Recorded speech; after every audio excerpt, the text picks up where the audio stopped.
How you guys doing? Good. Why don't you turn to somebody and say, it's good to see you. It's good to see you. We didn't get a chance to do that today. It is good to see you.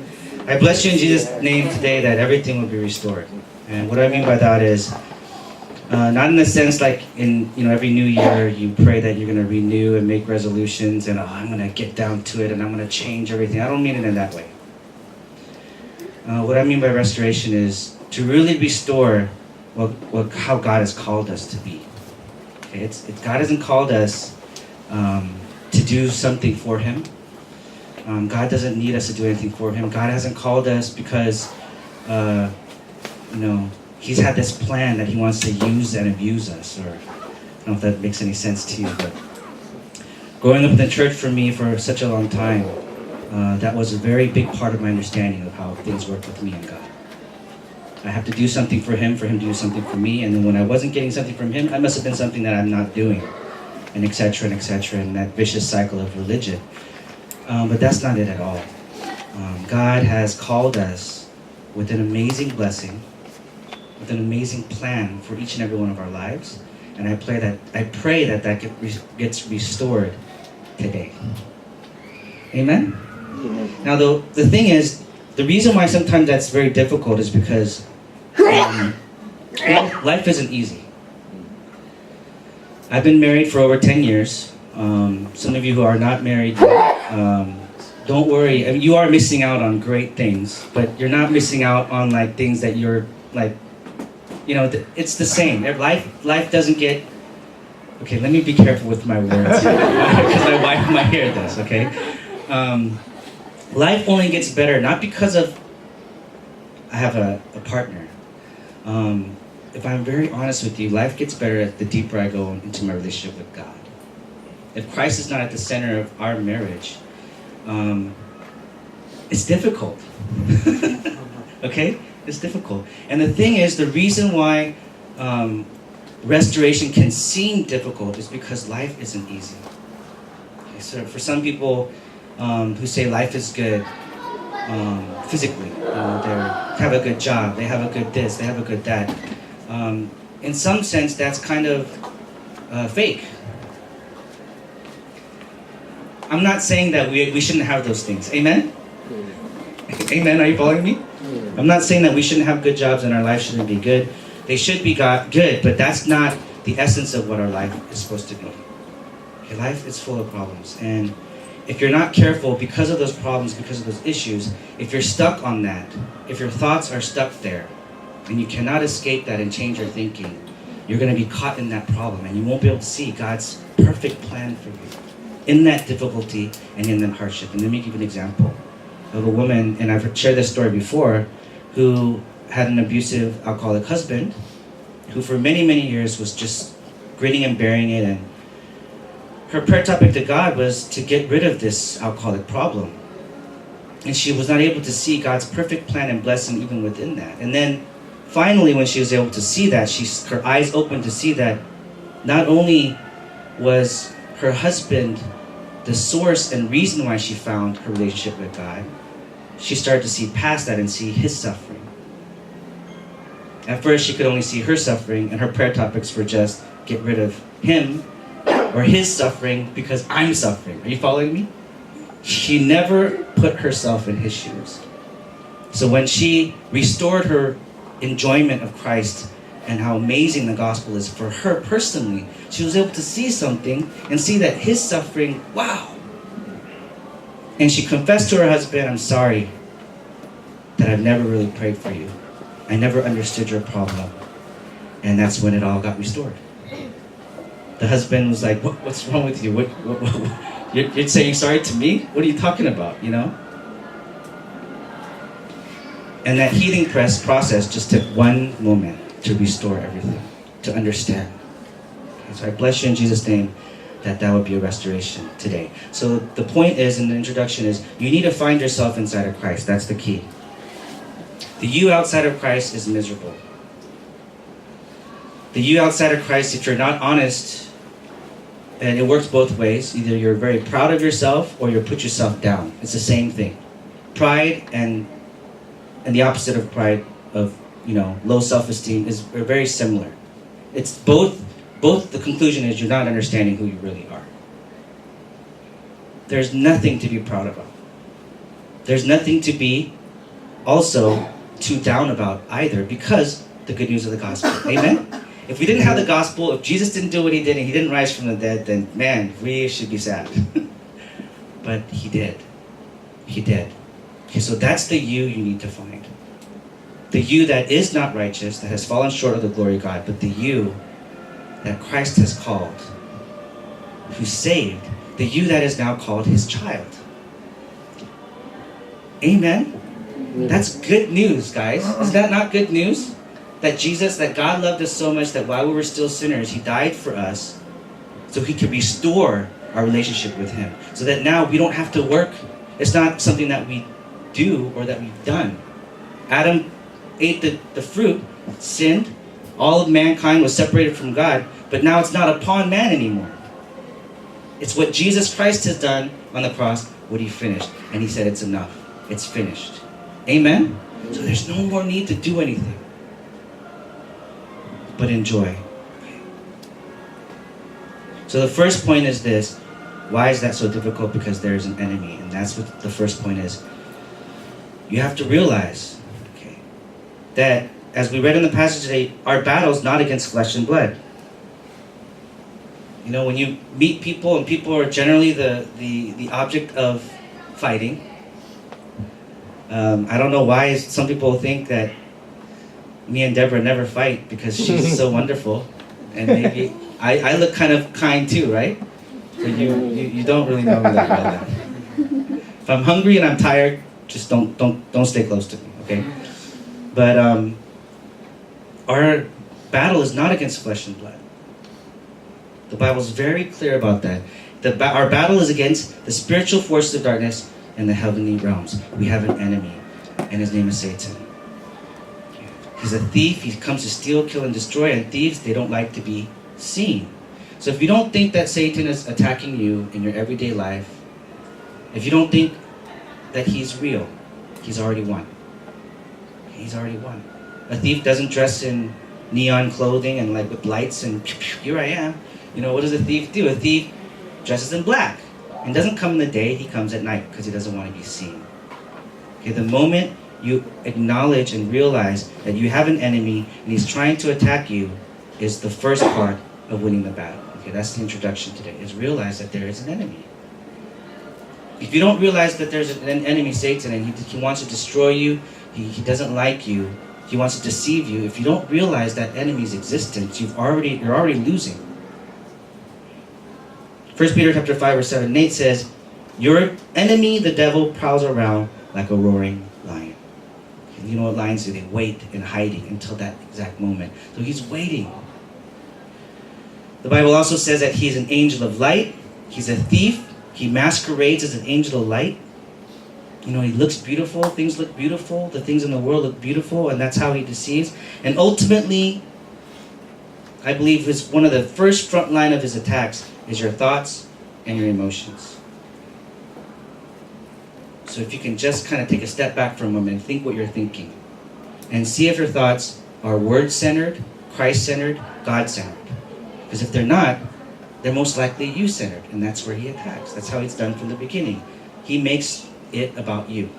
My thoughts, my feelings, my emotions, what someone has done to me or what someone has done to you, or what you can do or what you should do. You see how that works? Even good things become me-centered. Oh, I gotta do this. I gotta do that. You can do it. You can do that. I should stop this. I should stop that. And it all becomes about you again before it's about Christ. And we'll get to it later. The way that God works is that in Christ, you can now do all things. Amen? There's a very big difference. But Satan wants to make that standard and focus so much more about you than it is about Christ. Because when it's about Christ and in Christ you're doing that work, it is completely different. Completely different. When it's in Christ, making relationships work that are, you have a conflict. It's different than trying to make it work by your efforts or your strength. So how do we fight? Okay, for point one, first, realize that there is a fight. Point one, put on the full armor of God. Okay. You got to arm up. Amen? And he goes through very specific parts of armor, and I want you to remember this week, okay? Paul says, put on the full armor of God so you can take your stand against the devil's schemes. So the devil is scheming against you, and you need to put on the armor. I love children's ministry messages with materials because they're so easy to see and visualize. So Deborah at EMS, puts on the armor, actual armors, to explain to the children. And years ago, me and Brett were invited to go to speak to a group of 300, 400 elementary school students in Cheonan. And if I had not asked Brett to help me and then asked my wife to help, we would have been in big trouble. Because my plan was just to go and give the message.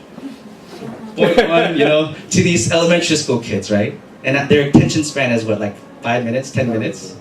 We would have been booed off the stage. I mean, it's not a performance, but in any case, I asked Brett to play the devil because we needed a skit. And Deborah gave us the props, but to explain those things. And I look back, when I think about this passage, I look back at the imagery and what we did, and it really helps to make sense. But the belt of truth, what we did was explain each piece of the armor to the children and explain what it was, and then we go through a scenario, right? The devil would come and you have the armor of, the helmet. You explain it's the helmet of salvation. You're protecting your head.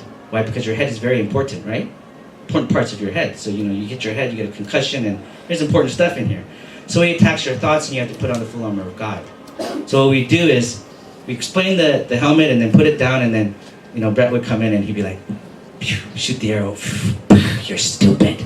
Or something. Or like, you're ugly. Or you're a failure. And these arrows would come, and then the kids would be like, Doug, man, put on the helmet, man. Come on, put it on. It was so cute. It was so great. So then put the helmet on, and then the arrow would come, and then, he would say the same things, but there would be a confession of faith there. No, I'm a child of God.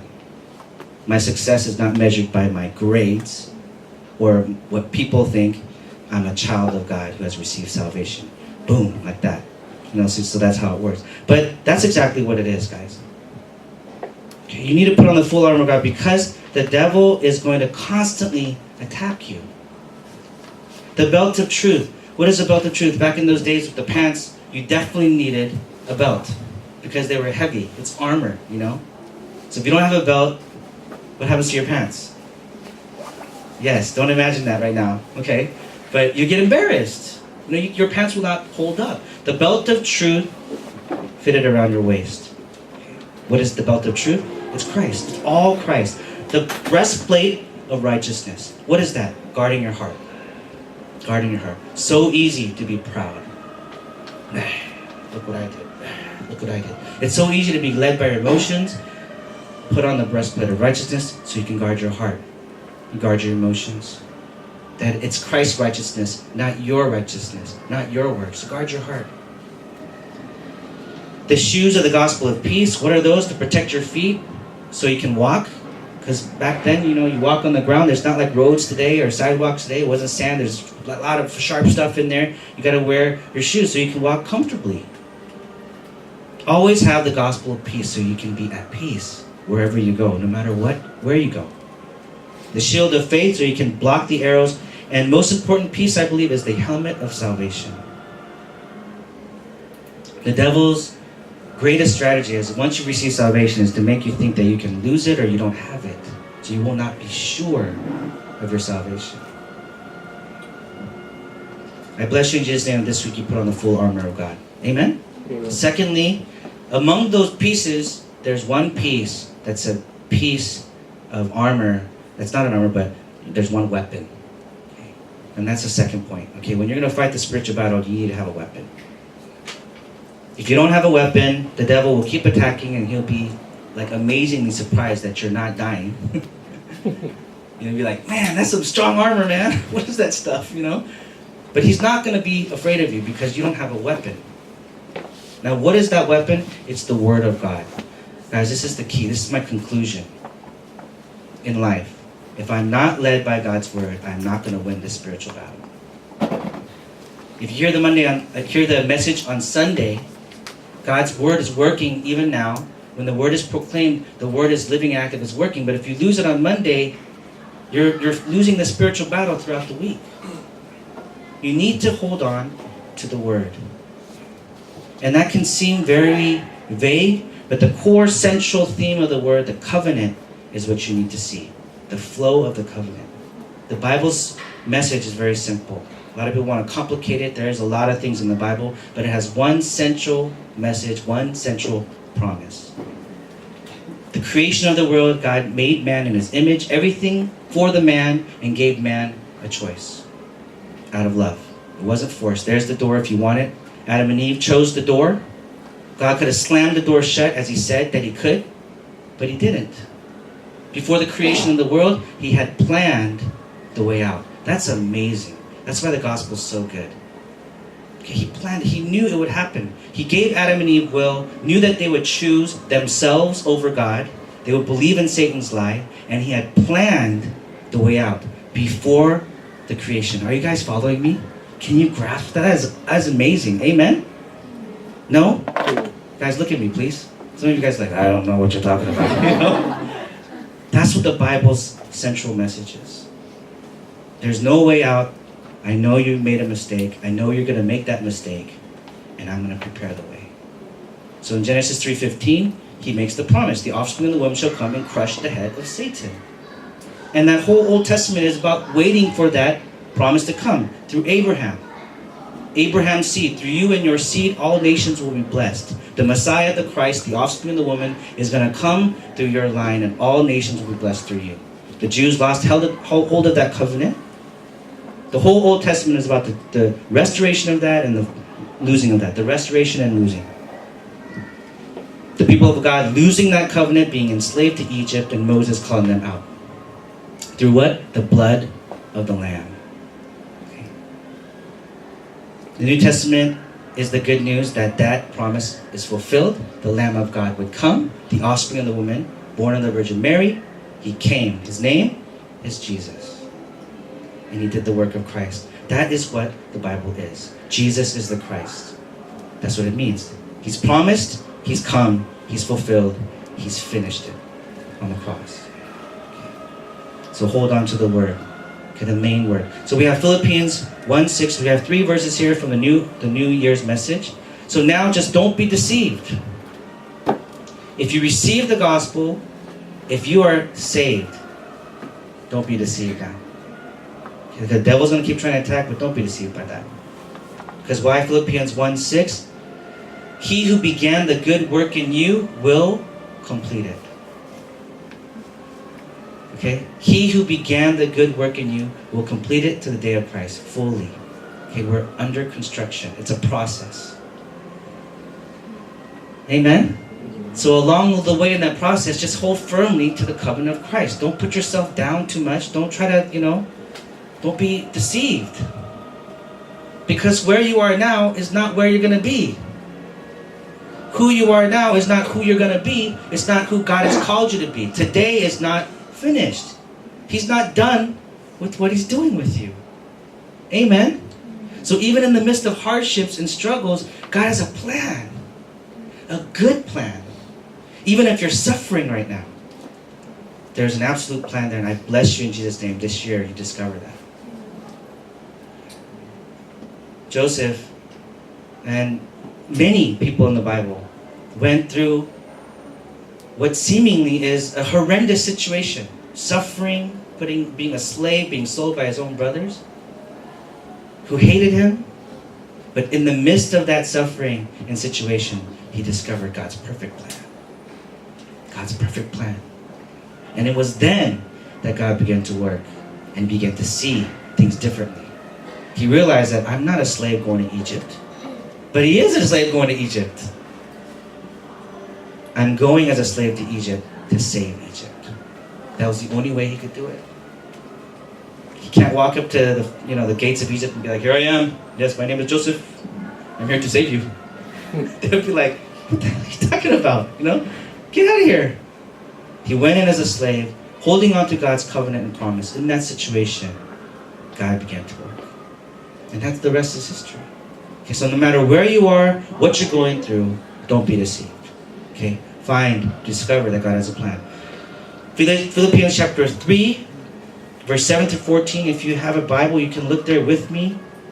But try to continue to read the book of Philippians. It's just 4 chapters long, guys. 4 chapters long. Pastor Yu, for the past 2 years, has been referencing this book. Paul's letters to the church of the Philippi. Okay? Read this. Now, there's a lot of good stuff in here. Chapter 3, it says here, verse 13. Okay? Forgetting what is behind and straining toward what is ahead. Okay? If you, it's not to forget the past, but if you stay in the past, it's going to cripple you. Okay? You need to look forward. Okay? Strain forward to what is ahead. Verse 14, I press on toward the goal to win the prize for which God has called me heavenward in Christ Jesus. Which God has called me. Not a decision I've made to do, but what God has called me. So you got to find that. This year, find out the specific calling of God for your specific life. Okay, find it, because God wants you to know. And then, lastly, Philippians 4:13, I can do all things in Christ, who gives me strength. Okay. The key to that verse not being, I can do all things. The key to that verse being, in Christ, I can do all things.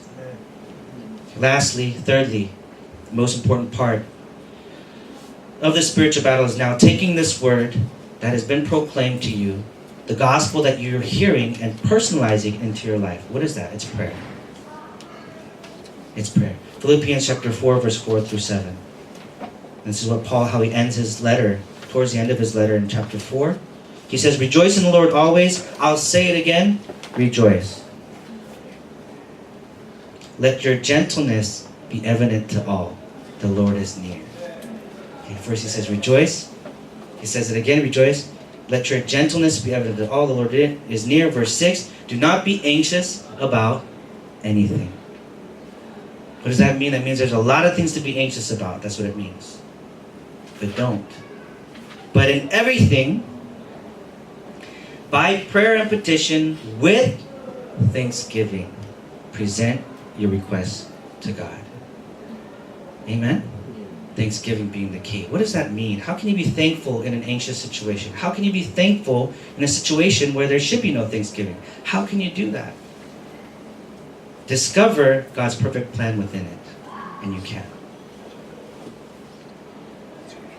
Okay? When that happens, when you can discover yourself in Christ, the you that God has called you in Christ, and that situation, the peace of God that transcends all understanding will then guard your heart and your mind. There are many reasons why I shouldn't be at peace. But by God's grace, I am. I am. Okay. How is that possible? Because I'm in Christ. In conclusion, what do you need to do this week, this year, is find yourself in Christ. And how do you start that? 1 Corinthians 3:16, Paul says, don't you know that you yourselves are the temple of God and God's Holy Spirit indwells in you? Amen? Start there. Okay, God is not far away. He is the creator, Father, God of the universe, but He's not far away, distant from our lives. He is right there in you. Start there. How do you find yourself in Christ? Find God in you.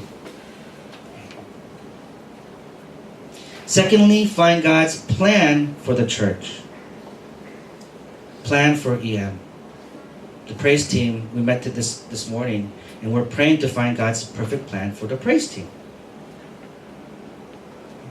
Find God's perfect plan for this church. 1 Corinthians chapter 12, verse 12 through 31.